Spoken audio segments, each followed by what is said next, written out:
dejo la reflexión final en el cierre. Nessuna pace è possibile senza un vero disarmo. Ninguna paz es posible sin un desarme verdadero.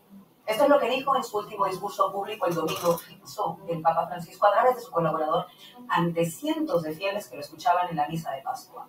Más allá de cuánto nos guste el Papa e incluso la institución que representaba, como líder político, fue tal vez de los únicos que con esa firmeza condenó no solo la guerra y abogó por la paz, sino que en tiempos de realme europeo dijo una obviedad: la paz no se consigue armando, sino todo lo contrario, desarmando. Pero no habían pasado ni 72 horas de fallecido el Papa Francisco y ya era enterrado por segunda vez. Porque a quienes ocuparon puestos de poder y fueron referentes de distinto tipo, les trasciende su legado, lo dicho y lo hecho. Sin embargo, como hemos visto en las últimas horas, se puede enterrar una segunda vez a un personaje cuando, pese a despedirlo con congoja y con pesar, se renuncia a las defensas o luchas que dejó como legado. Ayer, escoltado por dos grandes lazos negros de luto en las banderas española y europea, el presidente Pedro Sánchez unía en un mismo discurso el pesar por la muerte de un papa pacifista y anunciaba también un aumento sin precedentes en el gasto militar español, 10.470 millones de euros. Para que nos hagamos una idea, hablamos del presupuesto conjunto de los ministerios de Sanidad y Educación, del triple de la cantidad estatal destinada a vivienda o el doble destinado al Ministerio de Derechos Sociales y Agenda 2030. La política del gobierno queda clara y Pedro Sánchez hace de enterrador del apelativo progresista, de un gobierno que ya dejaba muchas muestras de su derechización al margen de las supuestas posturas ideológicas de quienes se sientan en el Consejo de Ministros. El listado de evidencias es largo, y haría falta un cierre entero para nombrar estos hechos. Pero lo de ayer es ese punto de quiebre absoluto, un punto histórico, una suerte de clímax que dibuja un escenario completamente distinto.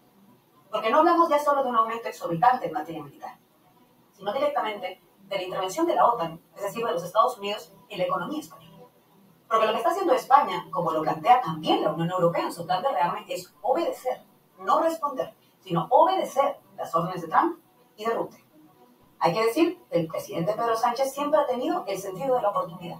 En política el timing es muy importante y hacer este anuncio en pleno contexto de atención en el Vaticano por la muerte del Papa ha sido también una apuesta estratégica. Lo que vemos, eso sí, es que aunque lo desee, este anuncio no pasa desapercibido, porque no hablamos de un anuncio, una política concreta e incluso una partida presupuestaria. Hablamos de un cambio de paradigma en el gobierno de coalición, que es ahora un gobierno de la guerra. ¿A qué nos referimos con cambio de paradigma? Miremos el arco parlamentario. Lo que alguna vez llamaban aritmética compleja, ahora ha cambiado.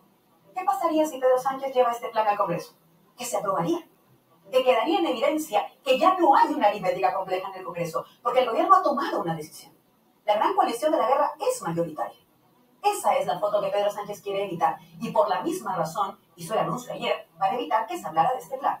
10.471 millones de euros. Lo voy a repetir para hacernos una idea. Son el presupuesto conjunto de los Ministerios de Sanidad y Educación, el triple de la cantidad estatal destinada a vivienda, el doble de la cantidad destinada al Ministerio de Derechos Sociales y Agenda 2030. Pero ojalá esto bastara para hablar del gasto y lo que significa. El problema a estas alturas ya no es solo el de la terrible noticia que supone que este monto se destine así y sin consultarnos ni a nosotros ni al Congreso. Porque yo soy, confieso, de las que cree que estas consultas de calado y estructurales han de ser a la gente, en referéndum. Sino que esto ya está consumado, porque la gran coalición de la guerra es el actual gobierno. Sánchez ya no apuesta solo por el rearme, sino por un tercer periodo. De un primer periodo, Pedro Sánchez, donde lideraba un gobierno de coalición progresista con las limitaciones que supone esto con el PSOE en mayoría, a un segundo periodo, donde Pedro Sánchez lideraba un gobierno del PSOE con ministros sin el carné socialista, pero donde las derechas podían mandar, y de ahí el pacto de las pensiones que compatibiliza a partir de los 72 años las pensiones y el trabajo, de ahí el fin del impuesto a las energéticas, de ahí el reparto del Consejo General del Poder Judicial con el Partido Popular, etcétera, a un tercer periodo, que empezó ayer, en el que el gobierno es distinto, porque es la coalición de la guerra, con el aval de los partidos que integran el gobierno a esas alturas. Porque no es lo mismo que haya un aumento presupuestario en gasto militar si a la par se subía un 21% en gasto social, como pasó en el primer gobierno de coalición. Es cantidad y es calidad. Porque cuando se está en un gobierno, claro que se cabalgan contradicciones, pero la pregunta es si la contradicción tiene un para qué o si no la tiene.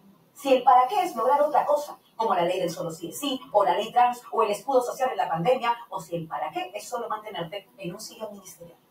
Por eso entramos a una nueva fase de gobierno. Tercera fase, gobierno de coalición, sí, pero de la guerra.